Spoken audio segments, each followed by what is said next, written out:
Hey, everybody. Hey.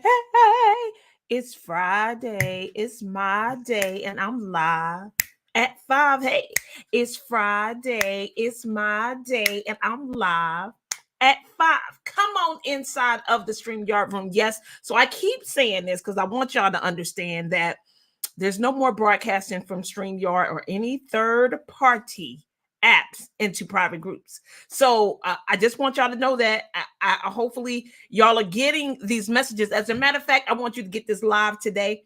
So I'm just going to go ahead and pull it up from my page. And I want to go ahead and share it inside of the private group. My name is Deneen Merriweather. I am the CEO and founder of Queenpreneurs Jumpstart Program. It is the #1 training environment for women in the world looking to leverage their knowledge, ignite their passion, build a highly profitable business. How do you do this? By building your courage, confidence, and competence so you can accept, believe, and commit to what it is God has called you to do. Okay, Sissy, I see that you're out there. Thank you so much for sharing this to your page, right, to your people that actually follow you and look for you for insights and inspiration and information on how to plan for the cycles of life. So listen, I want you guys to get the conversation that we're having today, and again, I'm just sharing live at 5 inside the group. I want to make sure that they get it. All right, so we got it in there. And again, eventually we will have a workaround. They have given us some workarounds. One is sharing it inside the group. The only thing about me sharing it inside the group from my business page is that I can't see your comments inside of StreamYard. But anyway, still comment because I could come back and read it and talk to you and all those things. So just do it. Just be involved, be locked in. You don't want to miss it. So listen. Thank you, Sissy, and you are welcome. Oh, thank you, Sissy. Okay, so listen, let's have a conversation today. The conversation that we're going to have is there enough time in a day? Go ahead and put that in the chat. Is there enough time in a day? And you probably already know what my answer to that would be, and that would be yes. I know it's Friday. I'm going to keep it light. So I'm just going to talk to you. I'm just going to talk to you. I'm going to do my best and talk to you. I might get hyped, but I'm just going to talk to you.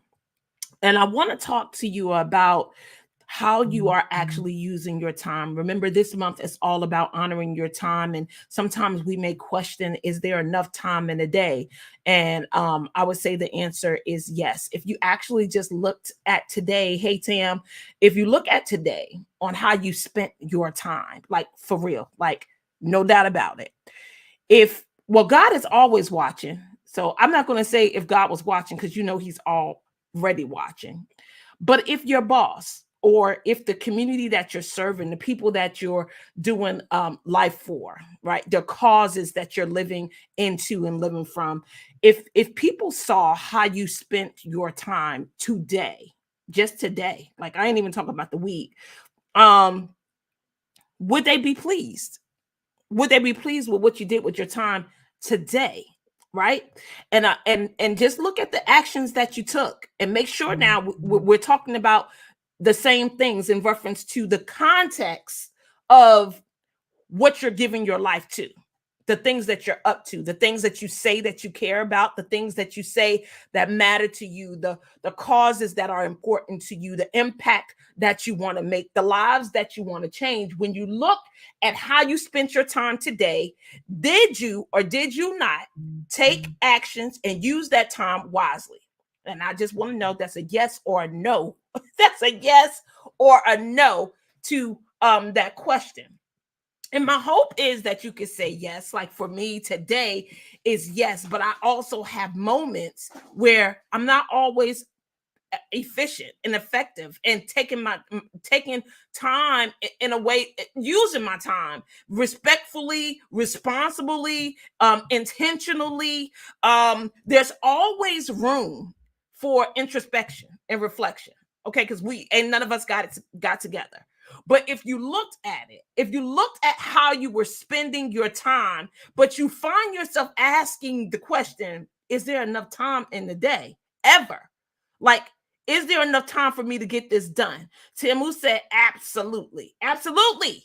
Absolutely, there's enough time. The question is, are you going to do what needs to be done in order for the things that you say that you want to happen? So let me tell you some of the pitfalls that keep us distracted. And she said, yes, today I used my time purposefully. Excellent. And I'm proud of y'all. So let's just have a quick conversation about some of the things that really like grab our time, take it away from us. And it may look productive. It may look efficient and effective because we've been talking about all these things this month. It may even make some things happen. But again, remember, we're always looking at what we have purpose to make happen, what intentionally we're looking to make happen, what impacts we want to make, what lives we want to change. And when you're looking at those actions, you got to be straight with yourself on whether or not you spent your time wisely and if there's enough time in a day for you to get the things done or accomplish that you want to get done. So here's one of the pitfalls. If you find yourself or have found yourself today, right? Even in the past, you could say in unproductive meetings, I want you to say yes. Now I got to say yes. Yeah, I found myself in unproductive meetings. It depends on who's running it. It depends on how focused I am. She said I had to stop scrolling on Facebook and Instagram. Absolutely. Absolutely. We could all get like before I even came on because I almost got caught up, Tam. I almost Facebook almost got me, but they didn't. They lost today. So I went to my phone, I think to look at something, Timu, maybe to see if the notification, I think the notification of me going live, I heard and I thought maybe it was a text message or someone reaching out to me or something. And I almost started to scroll. But then I was like, Denise, you don't have time to scroll, baby. You're about to go live. You're about to talk to your people. You need to be getting your mind right. You need to be getting your words right. You need to get you some water. You need to have a cough drop because sometimes you like to choke. You need to have these things ready because this conversation, if you really want to change their life, if you really want to impact them in a way that it'll make a difference, you can't have your mind cluttered with what's happening on Facebook. All right, because that's not important, right? There is a time and a season for everything. And what you got to be clear on is what season you are in and what it is that you're trying to make happen. And if you find yourself in meetings, talking about nothing, moving nothing forward, no action out items, no formulation to the project, no clear instructions on who's doing what by when, it's probably a very unproductive meeting. And what you probably find out is that every time you go to this meeting, things aren't moving forward. Why? Because there's no assignments being done. There's no one taking ownership of anything. There's no one actually assigning a task, giving dates to it, right? Like if you're in a meeting and none of that stuff is happening, or here's the thing too, or if you find yourself or you're inside the meeting and you see that again nothing is changing, nothing is moving forward, and there's no one in the meeting that can see that, okay, we've been talking about this same thing for the last like couple of weeks. When we're going to move this thing forward, when we're going to take some action on it. But what I find is that a lot of people inside of the meeting don't want to take ownership of anything. This is just check your circle, check the people that you work with and the people that you around, right? I get that we need rest because we let ourselves off the hook a lot, right? We tend to, pushing off things that we could do today for tomorrow, right? Pushing off things that we could do today for tomorrow, and we justify how tired we are, which tired is not even real. It's like failure, right? That we're going to talk about on Sunday. Like failure is not real, right? Failure is it only exists in language. And I know when I say that sometimes you get it, but sometimes you don't. But failure exists only in language. And we're going to talk about that. We're going to get real clear about what I mean failure, where failure exists. And it's not in real life. And tired don't exist in real life either. Right? Tired is what? Another experience or another something in language. Show me tired. Can you show me tired? You can't show me tired. You can't show me tired. You can't show me try. I'm a try. You can't show me try. It's either you're going to do it or you're not going to do it. So when you start listening to the things that people are saying, the things that you're saying, you'll check yourself and see how you waste so much time in a day to get stuff done only because you don't even speak to yourself properly. You don't even command actions from yourself in a powerful way. Hey, new Tiffany. So look, you gotta come on, be straight. Like these unproductive meetings, save yourself. And the only way for you to save yourself is speak up. Number two, another thing that's just pitfalls, just taking time for you. This is why you keep saying things like, it's just not enough time in a day. You lying. It is enough time in a day. Number two is unproductive conversations. Now, y'all know y'all like to talk. I like to talk. I can find myself on a phone conversation for an hour and 30 minutes. Now, when I do that and it's not on my calendar, get that not that it wasn't impactful, not that it may not have changed somebody's life, but did it change what I was up to? Did it move what I needed to move forward being on that conversation for an hour to an hour and 30 minutes? Probably not. If it's not on your calendar, you didn't plan it, so you wasted the time. So when you start thinking and saying it's not enough time in a day, just look at how many phone calls you have. Now, it's one thing to be on a phone call as you're moving to another location. Let's say you're in the car, you're driving, you're going to take some form of an action, right? But you could also use that time inside the car to develop yourself, like listening to books or something encouraging and inspiring that's teaching you something and moving you forward in what it is that you're up to, right? But these unproductive conversations that you're having and you think is no big deal, just count the cost, count the time, because I'm sure you're wasting a lot of it. Number three, I said I was going to take it easy. It's going to be light today because it's a Friday. It's a fun-filled Friday, Tamu. It's just fun. Okay, listen, last thing. Unproductive task. So doing stuff to help other people, last minute requests. Some of y'all may be doing that right now. See, y'all call that productive. I know that that's unproductive. But if you want to keep fooling yourself, that's great too. You can hold on to it. But when you find yourself doing things you didn't plan to do because they need to be done, you're wasting time. You're not honoring your time. And we tend to do this when we don't have a list or something in existence to hold us accountable to what it is that we said we're going to do. So what do I mean by being in existence? Like something written down somewhere, calendar, list, accountability partner, where someone else can see that this was an intention for you, is in existence, is something that was supposed to happen with you or someone else, and that you actually made it happen.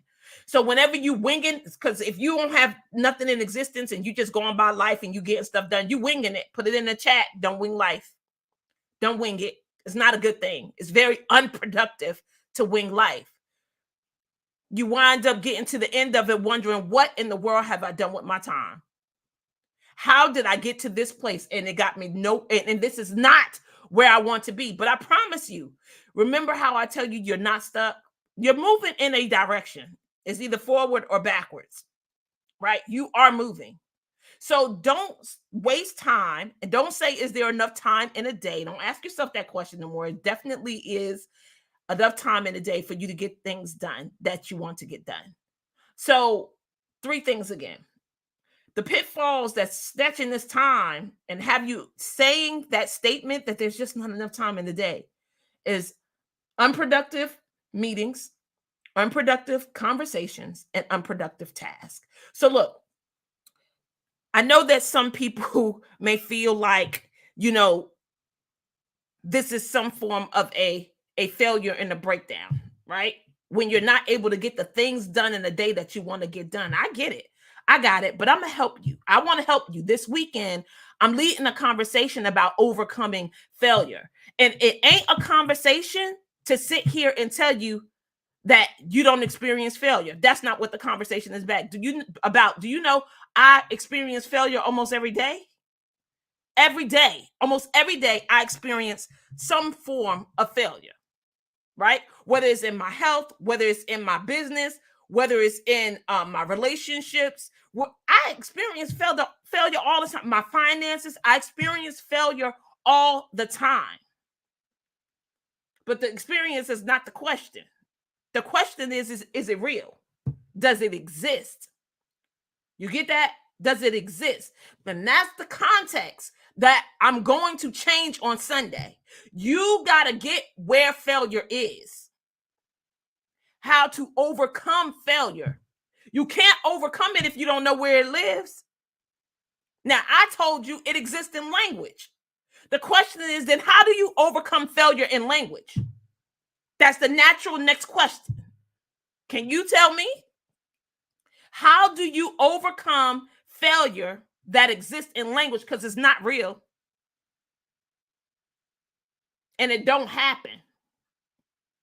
Yep. Okay. So hopefully that sounds like something you want to get your hands wrapped around, because it'll change your paradigm. Like, you will shift the whole context. The context of failure is going to change on Sunday for the rest of your life. It will never ever be the same, because I'm about to open something up.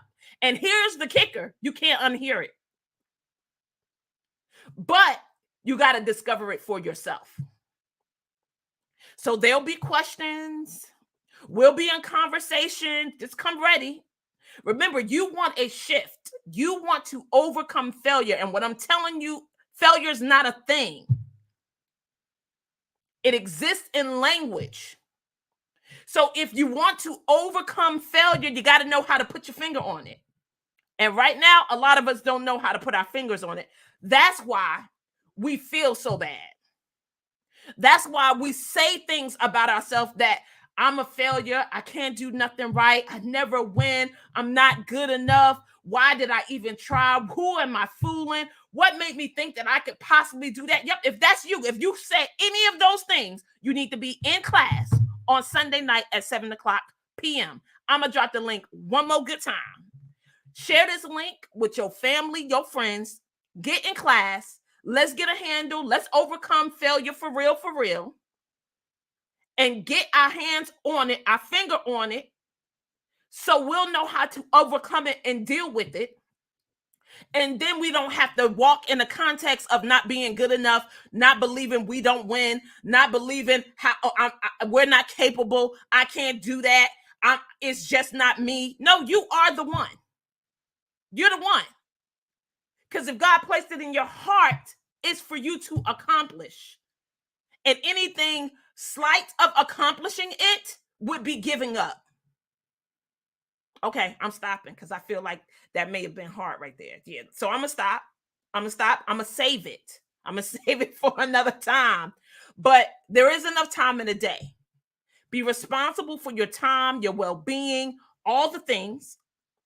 Don't make excuses. Don't let yourself off the hook. It's not okay for you not to reach your goals. It's not okay for you to not realize your dreams. It's not okay for you not to honor your word. And it's sure enough not okay for you not to honor your time. Okay, I'm sorry, Tamu. That's right. You're right.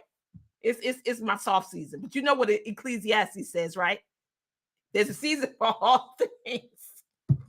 There's a season to be born and a season to die. A season to plant and a season to pluck up what's been planted, right? A time to kill and a time to heal, a time to break down and a time to build up. Don't come for me. Don't come for me, Taboo. But you're right. It is my soft season. So I quit. I quit. I stop. Girl, you crazy. I love y'all. Look, come join me Sunday. It's gonna be an amazing conversation. We're gonna get this failure thing under control. Just go ahead, click that link that she said, a time to be soft too. Okay, I'm sorry. Look, just register. Register. Don't be afraid. Don't be scared. It's gonna be okay. It is a loving space. We're gonna get our hands on it, because what's so important to me, and most important to me, is that you always honor what's in your heart to do and accomplish while you're on this earth. I tell y'all this from time to time. We are, in fact, running out of time. You don't know when your last breath is going to be. You don't know when your last day is going to be. So don't spend it wasting time on conversations, inside of meetings, on tasks that's not getting you closer to what God has placed in your heart to accomplish. There's no need to be afraid. It's okay to fail at it. It's okay to fail forward. It's okay for things not to work out according to plan, but you do need to be working on the plan. And when I say working on the plan, I ain't talking about thinking about it and talking about it and writing it on a piece of paper. Nope, but I'm gonna save it. Join me for class on Sunday. We're gonna get on top of it. I love you. Have an amazing weekend. Hey, hey, it's Friday. It's my day, and I'm live at 5. Hey, it's Friday. It's my day, and I'm live at 5. Hey.